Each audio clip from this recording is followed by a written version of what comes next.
And we'll get going again. Good morning. It's nice to see you. My name's Erin from Vintage Fitness, and we have Jennifer from Vintage Fitness here this morning.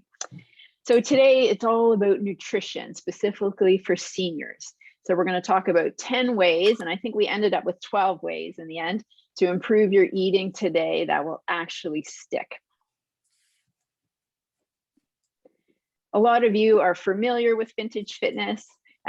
We've been around for a long time. So I started it in 2005, and clients do achieve their health goals with us. It tends to be slow and steady. And one of the reasons we're doing this webinar is we're finding that more and more people are asking us for some nutritional coaching. So we've hired Jennifer on, who's a nutritional expert, and we're offering some nutritional coaching packages. So this is the launch of that. We only work with seniors, as you guys know, so we're really quite specialized in what we do. Quick reminder, if this is the first webinar for you, that there is a question and answer feature, and there's also a chat feature, which I'll be monitoring as we go through. So feel free to ask questions as we go through. We'll keep it pretty casual, and we'll answer them. So today's session, we're going to talk about how your body changes associated with aging, and then the nutritional implications of those changes, and talk through 12 different things that will improve your nutrition.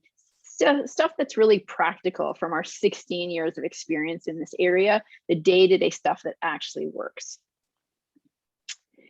So I know a lot of you, my name's Erin, I'm the owner of Vintage Fitness. I am a personal trainer, and I'm really happy to have Jennifer on board now, Jennifer Ferguson. She's also a personal trainer, and she's certified with an organization called Precision Nutrition. She's a level 1 coach with them. So take it away, Jennifer. Well, thank you, Erin, and good morning, everyone. So as Erin said, we're going to talk about changes that happen to us as we age. And they're mainly lifestyle. There are 6 lifestyle factors that really affect our physiological age. If any of you have ever had heart problems, you know that sometimes the cardiologist will ask you a number of questions. And depending on your answers to those questions, they'll say, well, actually, you may be 65 years of age, but physiologically, based on your answers to these questions, you're actually 50, which is wonderful news. And of the 6 lifestyle factors that have been found to affect our physiological age, 3 of them are nutrition related. One has to do with alcohol. And if you drink, the idea is to drink in moderation. And what that means is no more than 7 drinks a week for women or 14 for men. You want to have regular healthy meals that are balanced, including a protein, carbs, and as well as a small amount of healthy fat. And we need to manage our weight on an ongoing basis. So that if we're creeping up in those pounds or adding up and adding on, then we want to take action, the sooner the better, to bring us back down. And for people who are 70 years of age or older, a BMI or body mass index between 25 and 32 is considered normal and healthy.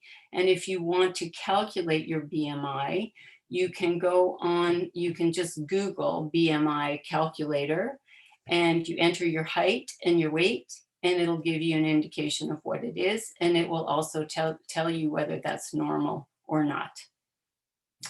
The other factors have to do with getting a good night's sleep. Our bodies repair themselves when we sleep.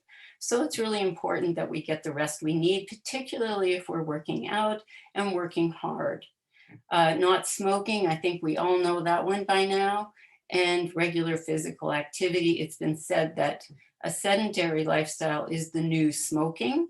And so we want to keep moving and stay active as long as we possibly can. And I think we're on to the next slide. Thank you, Erin.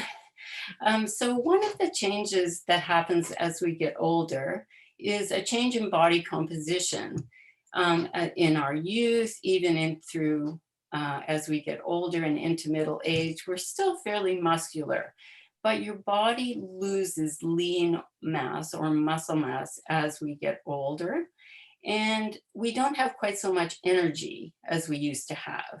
And one kind of, it's a little bit of a vicious circle because, of course, the less we do, then the weaker we get, and that impairs our balance and overall well being.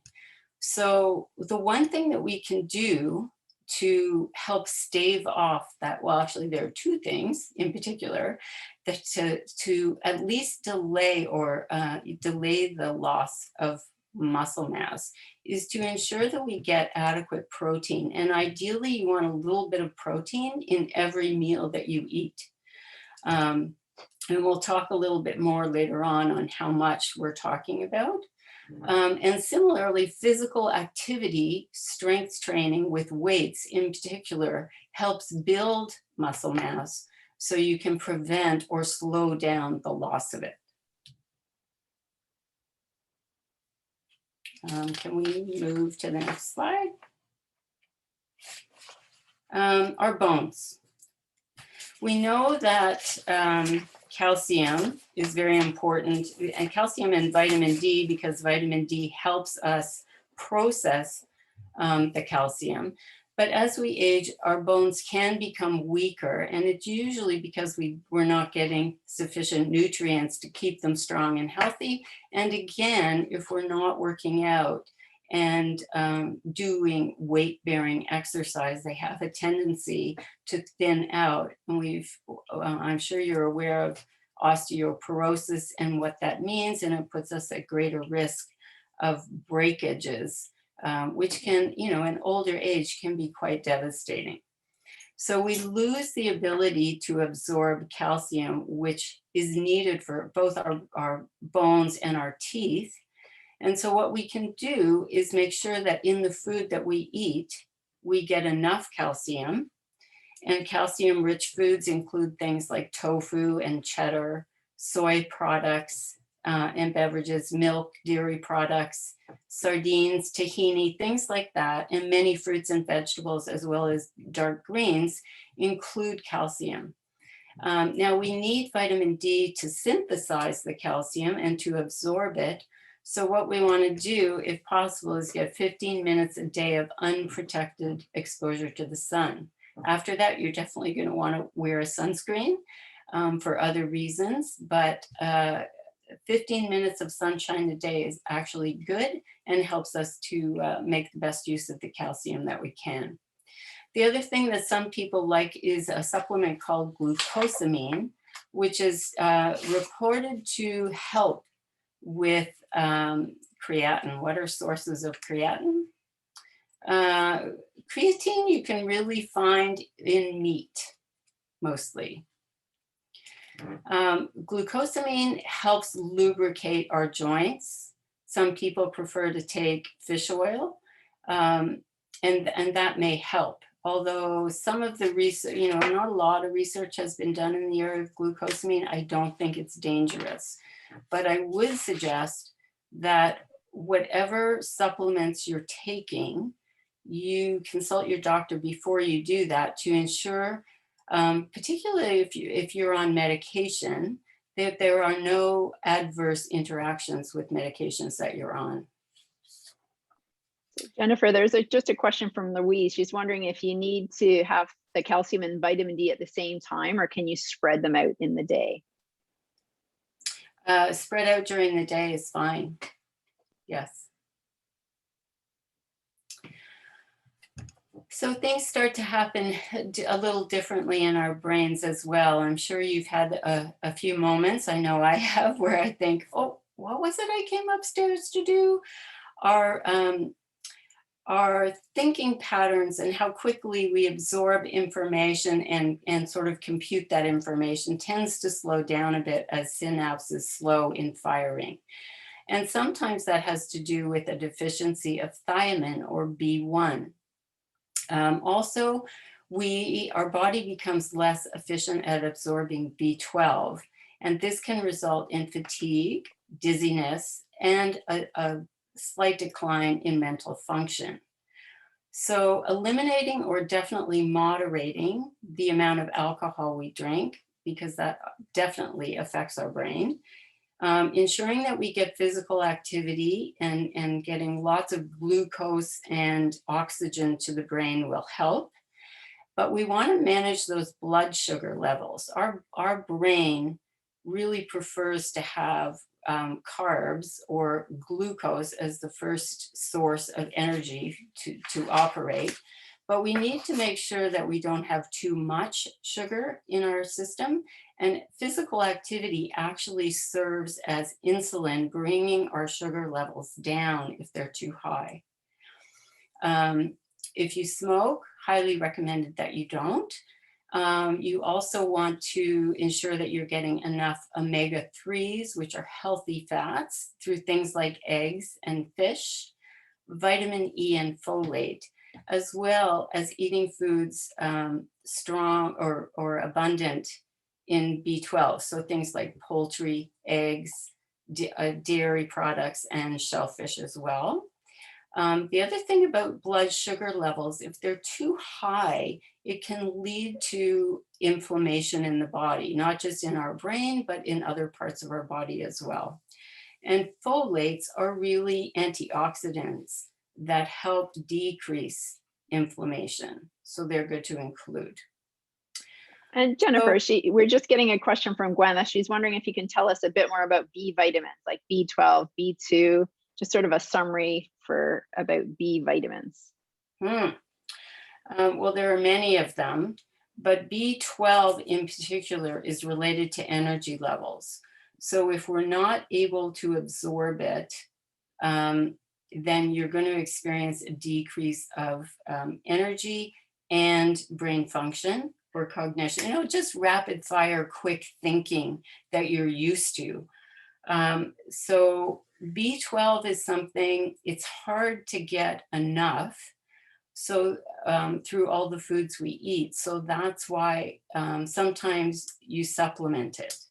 But again, I would speak to your doctor before doing that. I don't have at my fingertips a list of all the B vitamins, but I'm happy to follow up on that with you and send you more information about them. Because there are a lot, and they all have different functions. So like other parts of our body, our digestive system tends to slow down. The muscles in our stomach don't work as they used to, and this can lead to constipation, which can leave us feeling very uncomfortable. So hydration becomes very important. You want to make sure that you're drinking lots of fluids, and that includes things like clear broth soup, nice tea, as well as water. And the other thing is that our stomach can become inflamed. Many seniors develop actually intolerances to things like lactose as we get older. And it's because there's more bacteria growing in our gut. And yet at the same time, there's not enough acid to sort of deal with that bacteria and help us get rid of it. So our digestion can become impaired, and we aren't able to absorb all of the nutrients from our food that we once used to be able to. So you want to make sure you get lots of fiber in your diet to help with motility or the flow of food through your digestive system. Stay hydrated for sure. Probiotics are actually a good thing, one a day, to help your digestion. It also has a benefit of stimulating some immunity. And for sure, you want to cut down on saturated fats and especially trans fats, and make sure there are more phytochemicals or plants and vegetables on your plate.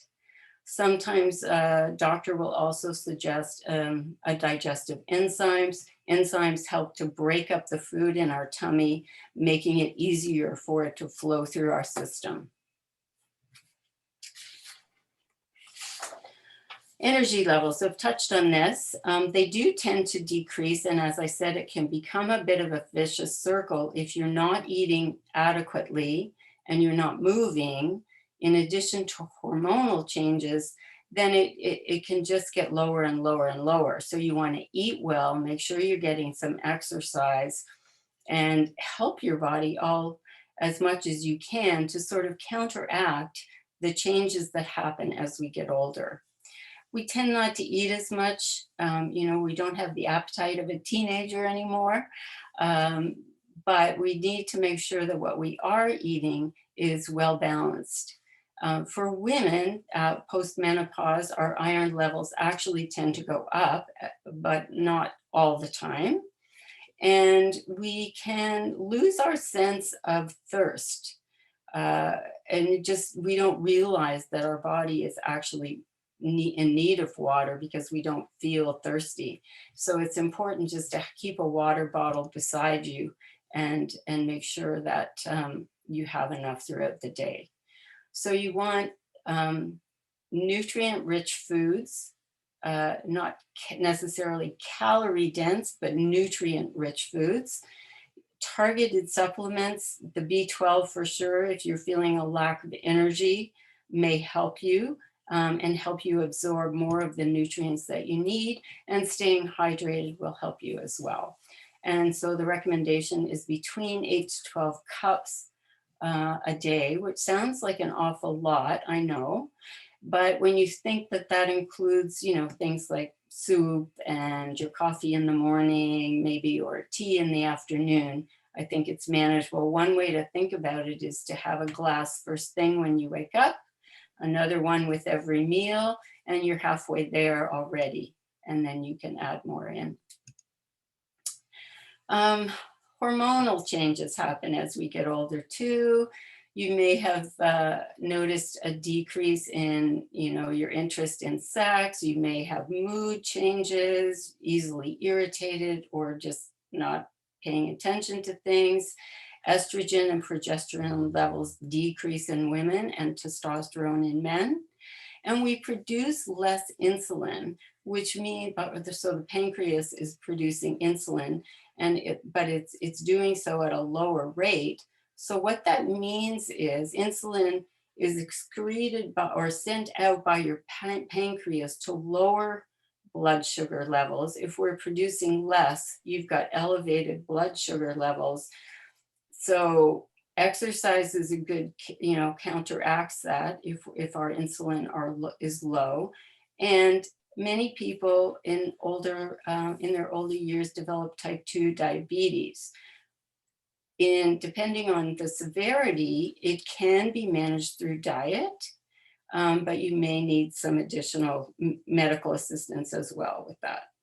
So increasing your physical activity will act like insulin to help moderate your blood glucose levels, as will eating a balanced diet. Hormones basically are chemical messengers that help regulate the body, a number of different processes in the body, things like hunger. And our hormones tell us when we're hungry. And they also help to manage our blood pressure, growth and development when we're younger, sleep, and other functions in the body. So we want to keep our hormones as happy as we can. So a question came up from Frankie. She's asking, are digestive enzymes found in food or pills? They're usually found in pills, but they also exist in food. But if we're talking about a supplement, it would be something you take in addition to what you're eating. Okay, thank you. Excuse me. So our immune system also starts to decline as we get older. We tend not to be able to fight off infection or illness as well as we once did. Kids are incredibly resilient in this regard. Not so much as we get older. Our lymphocytes, which are really cells that stimulate our immune system, are less active and less able to fight off inflammation, and less able to fight off infection And as a consequence, sometimes we experience greater inflammation. So a good antidote to that are the omega-3s. Omega-3s are anti-inflammatory in nature, and phytochemicals, which you find in plants. Any plant-based food will have phytochemicals, which are a great source of antioxidants. Our metabolism tends to slow down. So metabolism is basically the process of converting what we eat, so our food, into fuel. And again, as a young, active teenager, we probably had a pretty rapid metabolism, and it tends to slow down as we get older, meaning that you probably experience a reduction. You're not as hungry as you once were. And it just, your body, like many other systems in the body, it's slowing down. In keeping busy is a good antidote to a slowing metabolism. Again, it acts like insulin. It moderates the blood sugar that's going to our muscles and our cells to fuel activity. And we can supplement if necessary. But honestly, my first choice would always be to get whatever nutrients we need from food. Food is kind of like nature's pharmacy, if you like. So if we don't move and we don't stay active, we tend to lose mobility. And certainly flexibility is part of that. And we've already talked about the loss of muscle mass, but it doesn't have to be that way. If you stay active and busy, and that doesn't mean necessarily that you're doing the things you used to do 20 years ago, but a great walk, a nice bike ride, a good swim, whatever it is that you enjoy doing, stay active. And certainly stretching is a wonderful way to enhance and hold on to your flexibility. We also experience changes to our oral health. We tend to have decay, as decay sets in from years of use every single day. Our teeth do hard work for us every single day. Sometimes there are issues with gum disease or decreases in saliva, which helps mash up our food, enabling us to swallow it. In some people, choking becomes a concern. And of course, if you're not able to eat certain foods, if they're hard to chew, too hard to chew, then you're not getting the nutrients from those foods. And as I've said before, our ability to absorb calcium does tend to decline. So having a regular date with your dentist for cleaning is a good idea. And again, you want to make sure you're getting enough calcium in your diet. Our sensory organs also change. And, my vision is certainly not what it used to be. And it makes ADLs are activities of daily living. We also sometimes don't taste things. Things don't taste as the way we remember them. And we maybe don't have such an acute sense of smell as we once did. And that can affect your appetite, because if it doesn't visually look pleasing, or if it doesn't smell just delicious, you may not be as inclined to dig in and have a nice healthy meal. So those are considerations. And zinc levels, depending on whether if they're high or low, high levels can blunt our taste buds. And if you're not tasting the food, it's not quite so enjoyable. So vitamin A, I do want to mention this, is something we should not supplement. Vitamin A are all the retinols that are very good for our eyes. And while they're very important for us to have, they can actually reach toxic levels in our body and be quite dangerous. So please do not supplement vitamin A's.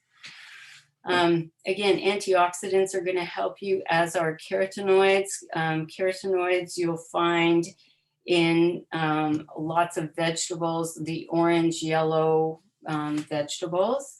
And protect your eyes. You want to make sure you have good sunglasses that really protect you from those UV rays. And again, not smoking, not drinking, or minimizing your alcohol intake will help you. So now that I've depressed you with all the things that happen as we get older, there's good news on the horizon. We talk about a difference between lifespan, which is really how old you are in chronologically in years, versus health span, which is how well you are. I talked earlier about the example of a patient seeing a cardiologist, and they have a very prescribed checklist that they go down. And if you don't smoke and you don't drink and you're physically active and on it goes, then your heart is considered to be, younger than you are chronologically. Health span is kind of the same thing. It's really about quality of life and making sure that the older you get, you want to still have the quality of life that you enjoy. So being physically active and well nourished can slow the aging process. It won't stop it. It won't prevent it from happening, but it can definitely slow it down to ensure that you have more and better years, as I said, in terms of quality. So going back to those lifestyle factors, eating regular healthy meals, moderating alcohol consumption, keeping your weight in that BMI range, and keep moving, keep being physically active will go a very long way to expanding your health span. And the good news is, as as you start to build muscle, if you're lifting weights and physically active, that actually speeds up your metabolism, which means you can actually enjoy more food, as long as it's the right food. And again, not too much. You don't want to indulge on a regular basis because it takes an awful lot of physical activity to get rid of that donut that you may have had with coffee. So this I find really helpful. This is a system that Precision Nutrition has come up with and advocates, because often people will ask, how much protein should I be eating? How many carbs? And I don't think any of us want to spend our day counting calories or measuring and weighing our food. It's tedious, it's time consuming, and unless you're really enjoy stats and spreadsheets, probably something we're not going to do. The other thing about using our hands for quantities is that they're always with us, so we can gauge, and they're proportional to our size. So they're a really good gauge of how much we should be eating of different nutrients, the macronutrients. So a palm is protein, and that's about 20 to 30 grams roughly, or 3 to 4 ounces of lean protein will fit in the palm of your hand. Some people say a deck of cards, roughly the same thing. You want to make sure that you have at least one fist of vegetables, so on your plate, ideally 2. And a serving of carbs equals 1 cupped hand. So that's about half a cup to 2/3 of a cup, and 1 serving of fat. And when I'm talking about fats, I'm talking about healthy, unsaturated or polyunsaturated fats here. And 1 thumb is roughly equivalent to 1 tablespoon. So that's sort of a guide you can use as when you're trying, to figure out what you're going to eat and put it on the plate. That gives you a good sense of how much. Generally speaking, the ratio for men and women is 2 to 1. So, 2 servings of protein for men to 1 for women. And on average, and this, is a huge generalization, but if you're aiming for about 1,500 calories a day, and calorie is a measure of energy in, then you're looking at 6 grams of protein, 4 to 6 fists of vegetables, 3 cupped handfuls of carbs, and you want to make sure those are low on the GI scale, and 2 thumbs of healthy fats. So that's really the prescription for about 1,500 calories. But there is a way to calculate how many calories ideally you should be getting, and we can help you with that on an individual basis. It will vary based on your goals and your activity level. So now that you've heard the bad news and the good news, the great news is that nutrition gives us a really powerful set of tools to enhance our health and into our later years, which I think is really quite remarkable. Protein is something we really want to make sure you get enough of. And if there are any vegetarians with us today, protein can be found in pulses and legumes, things like lentils and chickpeas and beans. That's so important that you get enough protein, because protein's job in the body is to facilitate repair and recovery and to rebuild structures in our body to make them strong again. And that happens overnight as we sleep.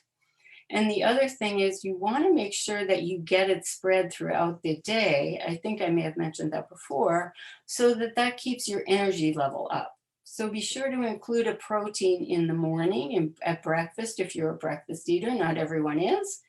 And also at lunch and dinner. And if you're short, then you have maybe a protein shake as a snack somewhere along the line, and you've increased your protein again. I can't overstate the importance of protein. It's very important that we get it, but too much can be hard on our kidneys. So we want to strike the right balance there. And ideally, you're eating low fat or lean proteins from things like poultry, light meat, fish, and protein powder is quite fine. Low fat dairy as well. Carbs and fibers. I know a lot of people shy away from carbs. They think, oh, bread and pasta and all those things aren't good for me. They, pack on the pounds. If we get the right, fruit and vegetables are carbs. So keep that in mind. And we need those things. Our carbs are our first and preferred source of energy for the body, particularly the brain. So it also helps if they're carbs with high fiber content, that helps reduce cholesterol levels. Now, our body makes cholesterol itself, but the food we eat adds to what we're already producing. So fiber can help us manage our cholesterol levels and enhance our bowel function as well. So we're looking at whole grain cereals, whole grain breads, whole grain pastas. Don't be, I hope nobody works for Catelli. Don't be fooled by smart pasta that with added enriched whatever. A whole grain pasta is much better. Personally, I like Kamut, K-A-M-U-T. It's an ancient wheat, and it's a light pasta, but it's whole grain. So there's a range here, 30 grams a day for men, 21, somewhere around 25 grams a day is great. And plants are a wonderful source of carbs and fiber, as is oatmeal. And I think that's about it on that one. So we've talked a little bit about healthy fats. Our fats that we eat provide essential fatty acids that are really a concentrated source of energy that our body needs. Our body breaks down carbs first into energy, then protein, and then fat. And fat takes the longest to work its way through our system. So we want to make it as easy as possible for our body to digest fat by consuming or eating lean fats. So a steak with a really well marbled steak, not such a good idea. I know they taste delicious, but you want a lean one and not too much red meat even then. So stick to low fat sources of protein, and beans and lentils or legumes are a great source of protein. And stick to healthy oils, things like extra virgin olive oil, canola, corn, sunflower, safflower, and veggie oil are all good to use. You want lots of vegetables, fruits, nuts, dark green vegetables, purple. They say eat the rainbow. That's a great idea, although they tend not to be fat. But oils, nuts, and seeds do include healthy fats, and they help. Many of them include antioxidants, and therefore they reduce inflammation in the body. Whereas, things like hot dogs, deli meats, cookies, donuts, muffins, burgers, and fries, not so good. That's probably not news to anybody. Even coconut oil I would use in small quantities, and palm oils ideally aren't in your kitchen. So Jennifer, just a question from Gwyneth, which leads on really well from what you're talking about now. She was asking about some commentary from you on the low carb, moderate fat diet in comparison to the low calorie, low fat diet recommendations. Mm-hmm. Different people have different needs. I think if you look at the Canada Food Guide, I have to say I'm not a nutritionist. I am a nutrition coach, but I'm not a dietitian or a registered dietitian. So Precision Nutrition's approach is kind of diet agnostic.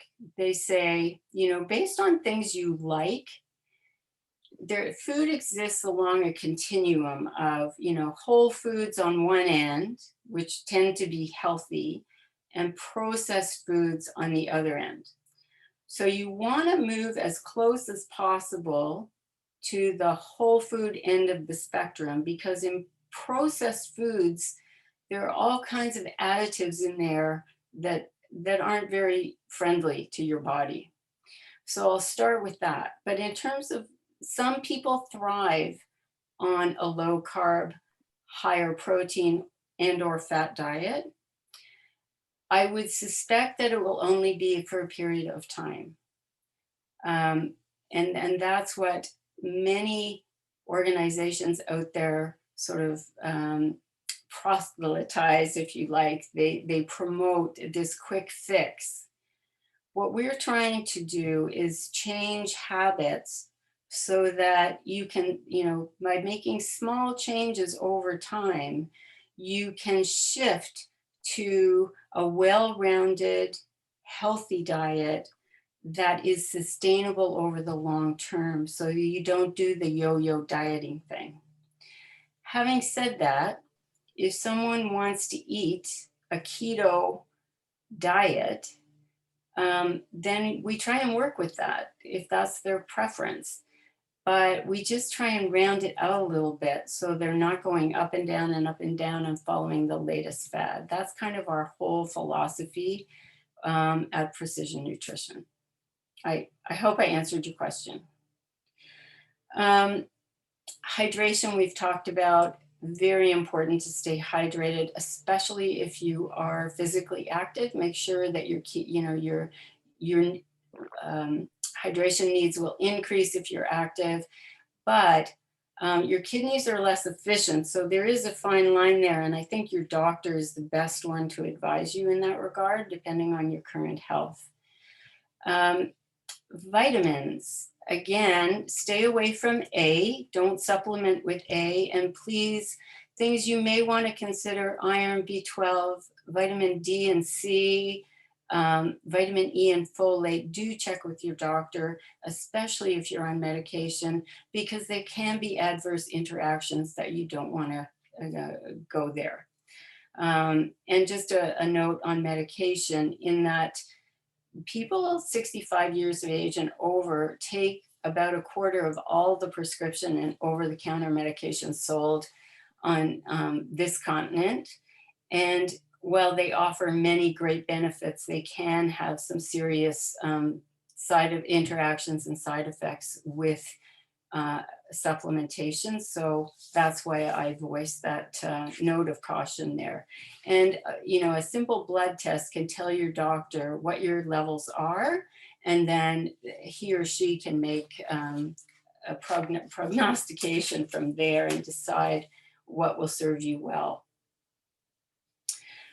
So again, we've talked about alcohol, and today especially, I think more people drink more than they should. Believe it or not, alcohol is categorized as a #1 carcinogenic by the ARC. And just to give you a sense of what that means, in the same category is arsenic, plutonium, and formaldehyde. So you may want to think about that the next time you reach for the glass of wine or the gin and tonic, whatever it is. And not that I enjoy a drink every once in a while as much as anyone else, but please do pay attention to what you're consuming, because it has a profound effect on your body. And we know that sometimes seniors who are isolated, maybe don't have an extended family, turn to other ways to make themselves feel better. And while I totally appreciate and understand that, if there's anything we can do to help bring the level down, we should do it. I just wanted to say one thing about the recommended 7 and 14 drinks a day. That dates back to really a government policy in Britain years ago. And quite honestly, it was picked out of thin air. They realized they had a drinking problem. So a bunch of experts got together and said, okay, we need to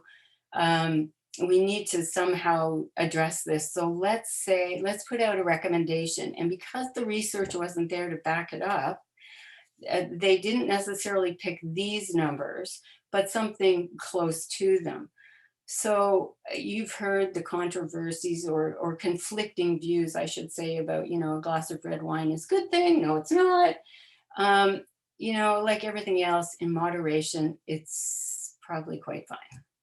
But I'll just say these 7 and 14 numbers are not based on evidence, but sort of common wisdom. So, having said all that, what can you do?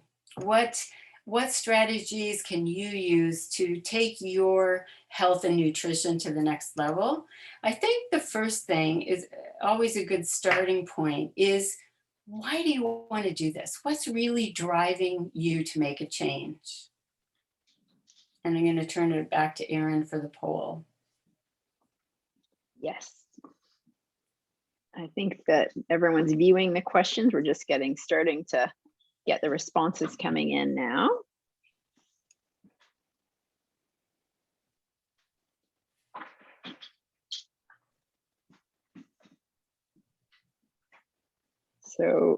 So far, 60% of people have voted. And the top options that we gave, I feel sluggish, is coming up. And the next one is something else. So if there's something else, people, if anyone wants to pop the reason, if you're comfortable, in the chat, we'd love to hear about why, because we might have missed an option there that's important to you. But it looks like most of us have voted, so let's share the results. So again, I feel sluggish. None of my clothes fit. Not many doctors told me. And then something else. So yeah, if people can put their something else, if they're comfortable, in the chat, we'd love to hear about that.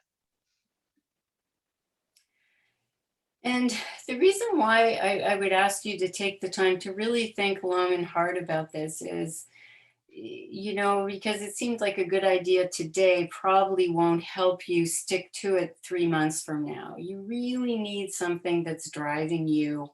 Maybe, you realize that you're not able to enjoy and stay as active with your grandchildren as you would like to. And so that's what drives you. Or maybe, you're worried there's a history of heart disease in your family and you don't want to be next in line. Um, Whatever it is, really give some thought to that, because that will see you through some potentially challenging times in the weeks and days and months ahead. I would also encourage you to adopt an open mindset. Think about managing your weight and trying to live a healthier life as a bit of an experiment. And you can get curious and explore new ways of eating, new foods maybe that you haven't tried before. And if you're open to trying new things and seeing what happens, sort of put on your investigator hat and try something new and see what happens, and make note of that and learn from that. And sometimes those things can inform your next step. And really, um, again, what Precision Nutrition and myself advise is taking small incremental steps, building on one another, to that will get you to your significant change, if that's what you're after, or just set you on a better path going forward. Setting SMART goals is always a good idea. I think the realistic word in this acronym is really important, because if you say, I'm going to lose 30 pounds in 6 weeks, you're setting yourself up for failure, and nobody wants you to fail. So on average, we lose at a reasonable rate. We can lose 1 to 1.5 pounds a week and still eat well and stay healthy in all other ways. So set yourself up for success by setting realistic goals and put a timeline on it. You say, maybe you want to lose 30 pounds over 6 months or maybe 8 months, and that's realistic. And then what we're going to do is we're going to focus on one goal at a time and break down the habits into tiny little actions that you can consistently do. Consistency is so critical when you're trying to lose weight or make any kind of behavioral change, because that's what we're talking about. We're talking about behavioral changes and adopting healthy ways or healthier ways of eating. And we do that one step at a time, and they all those little baby steps add up to big changes at the end of the day. Planning and preparing is really, really important. So one thing I know for sure is if it's in the house, we'll eat it. So if there are no chips, there are no cookies, there are no chocolates in the house, you can't eat them. So you have to sort of be tough with yourself and say, out with the bad and in with the good. Find a healthy alternative to, if you have a craving, find something healthy that helps you satisfy it. Whoops. Oh, sorry. That's okay. And don't buy them. So, clear out your cupboards and then plan. So many years ago, when I had a very big and demanding job and a high performance athlete for a daughter who had a serious health issue, and we needed to totally change how she ate, I had to, and husband who worked equally crazy hours as I did, we had to plan and make sure that, because we totally changed how she ate. So we had to plan and make sure I had everything in the house so that when I raced home from the office every day, I knew what was on the menu. I knew we had everything in the house. And if you sit down and take the time to plan and prepare, it just makes actually making dinner or lunch or whatever it is so much easier. And you sit down and do it once, and then you're good for a week. If that's too much, not everybody's a planner like me, I get it. Try just one day or one meal a day, and that will help to start. We need to regulate our eating habits. And at the end of the day, you're in charge of that. I mean, they're your rules, they're your eating habits. But I would encourage you to eat slowly and to eat without distractions. So no iPad, no newspaper, but really take time to enjoy and savor that food and taste what you're eating. And only eat to about 85 or 80% satisfied. I know if you're like me, I always had to, as a kid, I was told to clean my plate. But actually, you're in charge now, so you don't have to do that. And if we eat till we're 80% satisfied, then we start to get in touch with what it really means to be hungry and our hunger cues and whether or not we're actually hungry. Sometimes we just eat because food's there, but we're actually not hungry. So try and get in tune with your hunger mechanisms by eating a little bit less and start to understand what you feel like when you're hungry. Use the hand portions that we've talked about. And what I mean when I say normalize your eating habits, over time, as you start to make changes, these little changes in habit become normal. What was new, 6 months ago will just be part of your day-to-day routine. And that's what makes this approach to eating well and eating better sustainable, because you adopt new habits over time and just incorporate them into the way your life works. And so it's no longer a big deal, and you're not worried about losing 20 pounds before, so-and-so's wedding. And how am I going to do that? You want to manage your energy. So when all is said and done, to lose weight, we have to eat less energy than we expend in a day. That's really a very simple equation. We have to burn more calories than we take in if we want to lose weight. And just to maintain our weight, then we want to make sure that we're getting enough activity to work off those calories.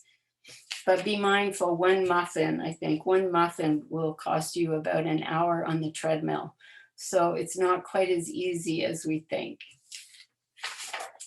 As I mentioned before, food exists on a continuum from whole foods on one end to processed foods. It's not really, well, I guess it is. I mean, we are judging that one's better than the other. What you're trying to do is move closer to that whole foods end of the spectrum. And I don't mean necessarily organic, because that comes usually at extra cost, but fresh fruit and vegetables, frozen when fresh isn't available, are fine, as opposed to a packaged lasagna or chicken wings, because that's got all kinds of things in it that your body really doesn't need and doesn't like.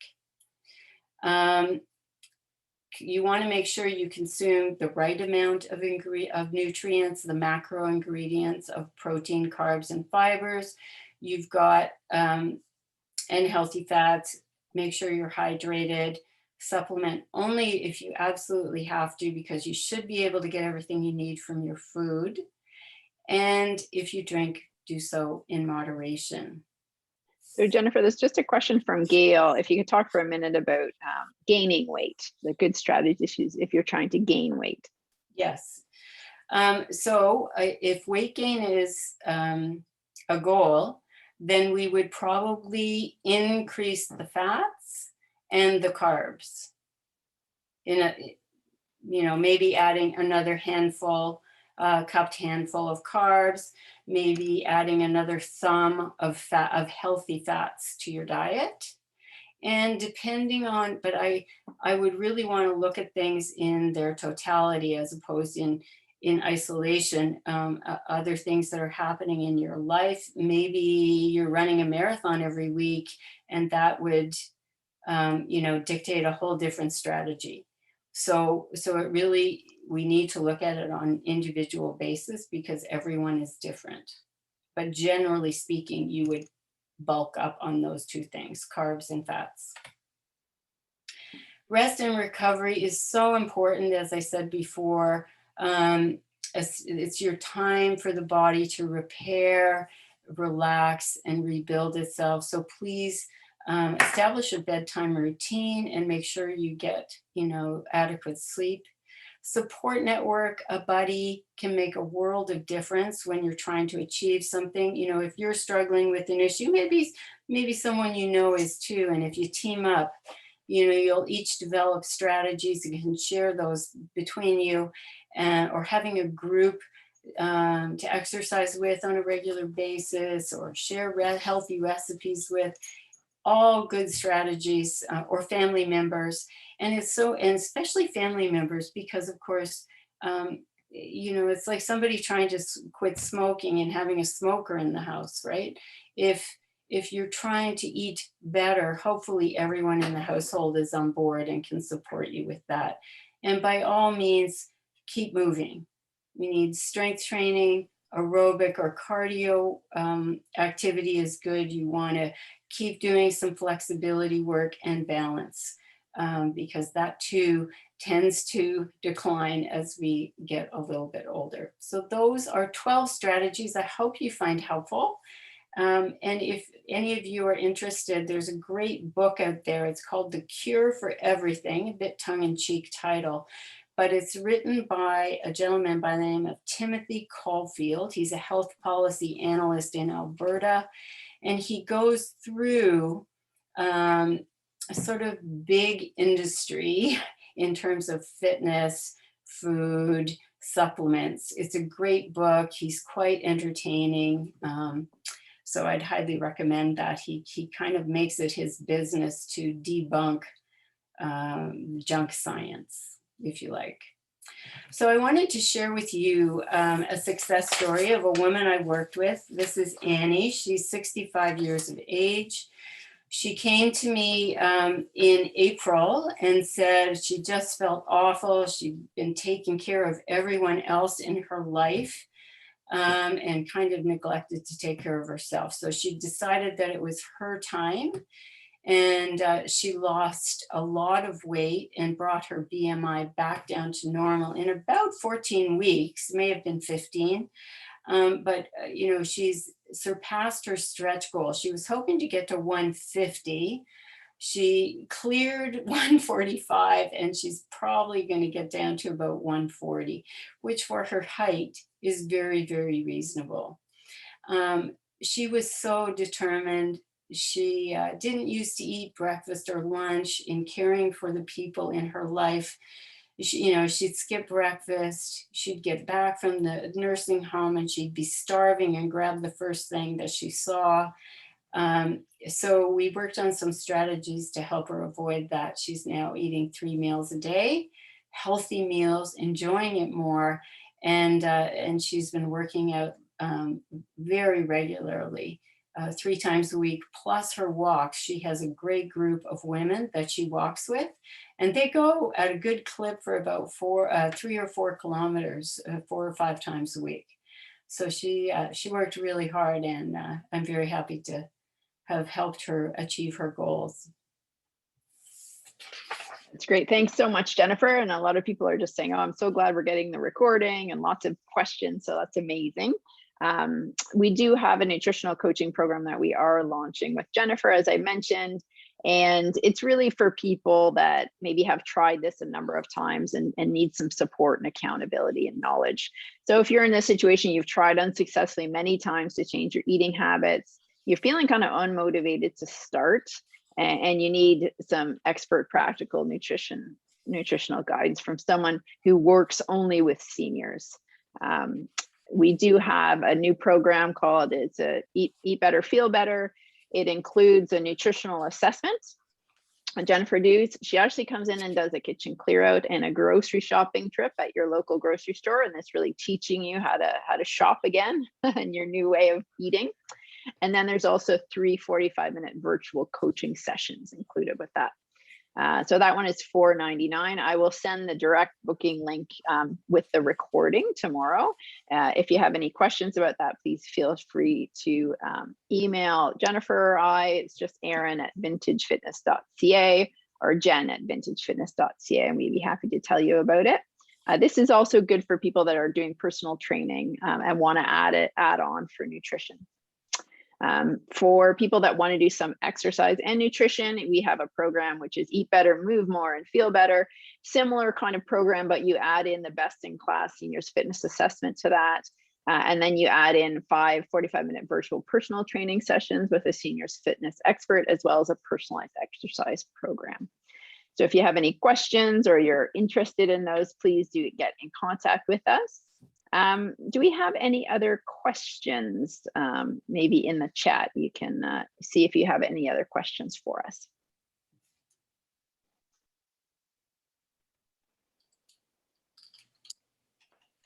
No, I don't see anything coming up. Well, that is it for us. As I say, I'll send you the recording tomorrow. I'll also send you some information about those nutritional coaching programs. I hope you have a wonderful afternoon, and we will see you in 6 weeks. we're going to be doing another webinar called, oh my Lord, sorry, Fit for Travel. So we'd love to see you on that. So again, have a wonderful afternoon, and we'll talk to you soon. Thank you so much. Bye, everyone. Bye. Thanks, Jennifer.